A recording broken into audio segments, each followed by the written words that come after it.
नमस्कार दोस्तों, आप सभी का स्वागत है आपके अपने आध्यात्मिक चैनल धर्म भक्ति पर।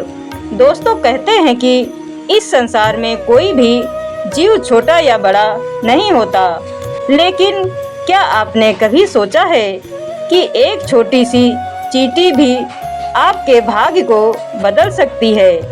जी हाँ, आज हम आपको एक ऐसी अद्भुत और चमत्कारी कथा सुनाने जा रहे हैं जिसमें एक राजा का घमंड टूटा है, एक कंजूस स्त्री का जीवन बदलता है और सूक्ष्म जीवों की सेवा से किस्मत पलट जाती है। बैसाख का पवित्र महीना चल रहा है और इस महीने में किया गया छोटा सा दान भी अनंत फल देता है। आज की विशेष कथा है कीड़ी नगर की कहानी। एक ऐसी कथा जो आपके जीवन के दुख, दरिद्रता और संकटों को दूर करने की शक्ति रखती है। तो आइए श्रद्धा और भक्ति के साथ इस अद्भुत कथा का आरंभ करते हैं। बहुत प्राचीन समय की बात है। एक विशाल और समृद्ध राज्य था जहां चारों ओर खुशहाली का वातावरण था।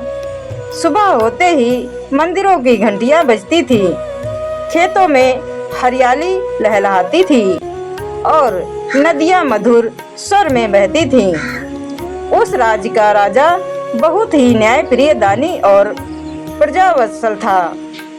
प्रजा उसे भगवान का रूप मानती थी, लेकिन हर अच्छाई के पीछे कहीं ना कहीं एक कमी छिपी होती है। राजा के मन में एक आदर्श अहंकार घर कर गया था। वह सोचता था, मेरे कारण ही यह राज्य समृद्ध है, मेरे बिना यह सब संभव नहीं। धीरे धीरे यह भावना उसके स्वभाव में बस गई। एक वर्ष ऐसा आया जब प्रकृति ने अचानक अपना रूप बदल लिया। आसमान में बादल आना बंद हो गए, सूरज की तपिश बढ़ती गई, नदियां सूखने लगीं, खेत बंजर हो गए, पशु पक्षी तड़पने लगे, प्रजा भूख से व्याकुल हो उठी। राजा ने तुरंत अपने खजाने खोल दिए, गरीबों को अन्न बांटा, लेकिन अकाल रुकने का नाम ही नहीं ले रहा था। दिन बीतते गए और जब राजा का खजाना भी खाली होने लगा, पहली बार राजा को अपनी शक्ति पर संदेह हुआ। राजा ने देश विदेश के विद्वानों, ज्योतिषियों और ऋषियों को बुलवाया। वह बोला, मैंने तो हमेशा धर्म का पालन किया, फिर यह संकट क्यों? तभी एक वृद्ध महात्मा उठे। उनकी आंखों में गहराई थी, वाणी में सत्य की शक्ति। उन्होंने शांत स्वर में कहा, राजन, संसार केवल मनुष्यों का नहीं है, इसमें सूक्ष्म जीवों का भी उतना ही अधिकार है। राजा चौंक गया। सूक्ष्म जीव? महात्मा बोले, जाने अनजाने में तुमने या तुम्हारे पूर्वजों से इन छोटे जीवों की अवहेलना हुई है। इसका प्रायश्चित है कीड़ी नगर की सिंचना। राजा ने विनम्र होकर पूछा, महाराज, यह कीड़ी नगर क्या है? तभी महात्मा ने एक कथा सुनानी शुरू की। एक नगर में एक बहुत ही धनी और धार्मिक सेठ रहता था। उसका जीवन सादा था, लेकिन हृदय बहुत विशाल था। हर सुबह वह ब्रह्म मुहूर्त में उठता, स्नान करता और फिर एक छोटी सी पोटली लेकर घर से निकल जाता। उस पोटली में होता था आटा, शक्कर और कभी कभी घी। वह शहर के बाहर एक पुराने पीपल के पेड़ के पास जाता, जहां जमीन में छोटे छोटे छेद थे, चींटियों के घर यानी कीड़ी नगर। वह बड़े प्रेम से वहां आटा डालता और कहता, हे प्रभु, जैसे मैं इन जीवों को तृप्त कर रहा हूँ, वैसे ही आप मेरे जीवन को भी कृपा से भर दीजिए। सेठ की पत्नी बिल्कुल विपरीत स्वभाव की थी। वह अक्सर झुलझुलाकर कहती, आप यह सब क्यों करते हैं? यह अनाज व्यर्थ जा रहा है। सेठ शांत स्वर में कहता, यह व्यर्थ नहीं, यह पूर्ण है। जिस दिन इसका फल मिलेगा तुम समझ जाओगी। लेकिन पत्नी को यह सब मूर्खता लगता था। समय का चक्र चलता रहा। एक दिन सेठ इस संसार को छोड़कर चला गया। अब घर की सारी जिम्मेदारी सेठानी पर आ गई और सबसे पहले उसने क्या किया, चींटियों को आटा डालना बंद कर दिया। धीरे धीरे घर का वातावरण बदलने लगा। जहाँ पहले हंसी गूंजती थी वहाँ अब सन्नाटा था।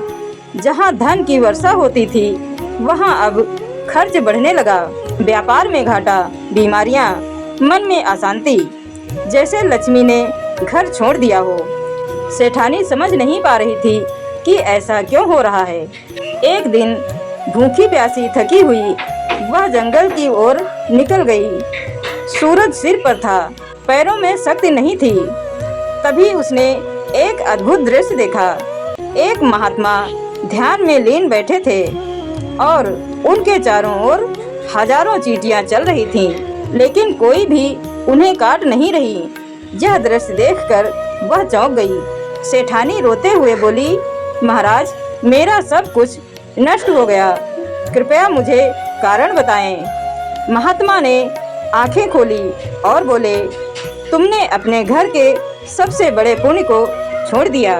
तेरे पति ने जो कीड़ी नगरा सींचा था उसी से तेरे घर में समृद्धि थी। तूने उन जीवों का हक छीन लिया, इसलिए आज तू दरिद्र हो गई है। यह सुनकर सेठानी फूट फूट कर रो पड़ी। उसने हाथ जोड़कर कहा, मुझे क्षमा करें महाराज, अब मैं क्या करूं? महात्मा बोले, बैसाख मास में नियम पूर्वक कीड़ी नगर सींच, पूरी श्रद्धा और विश्वास के साथ। बैसाख का महीना आया। हर सुबह सेठानी भूखी रहकर भी आटा, शक्कर और घी लेकर जाती, चींटियों को प्रेम से खिलाती, प्रार्थना करती। दिन बीतते गए, उसका मन बदलने लगा, अहंकार मिटने लगा, भक्ति जागने लगी।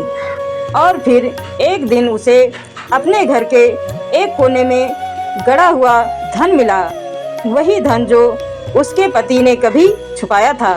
धीरे धीरे सब कुछ वापस आने लगा। जब महात्मा ने यह कथा राजा को सुनाई, राजा की आंखों में आंसू आ गए। उसे अपनी गलती समझ में आई।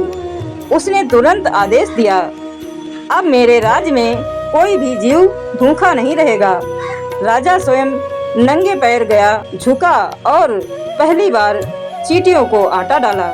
जैसे ही राजा ने विनम्रता अपनाई, आकाश में बादल छा गए, मूसलाधार वर्षा हुई, खेत फिर से हरे हो गए, प्रजा खुश हो गई और राज्य फिर से समृद्ध हो गया। दोस्तों, यह कथा हमें सिखाती है, अहंकार से विनाश होता है और विनम्रता से विकास। छोटा जीव भी ईश्वर का अंश है। सच्चा दान वही है जिसमें अहंकार ना हो।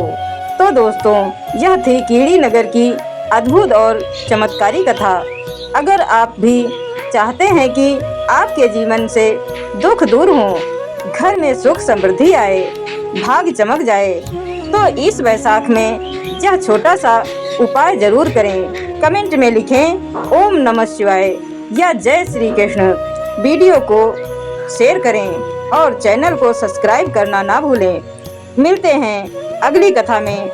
तब तक स्वस्थ रहें, सुखी रहें और भक्ति से जुड़े रहें। धन्यवाद।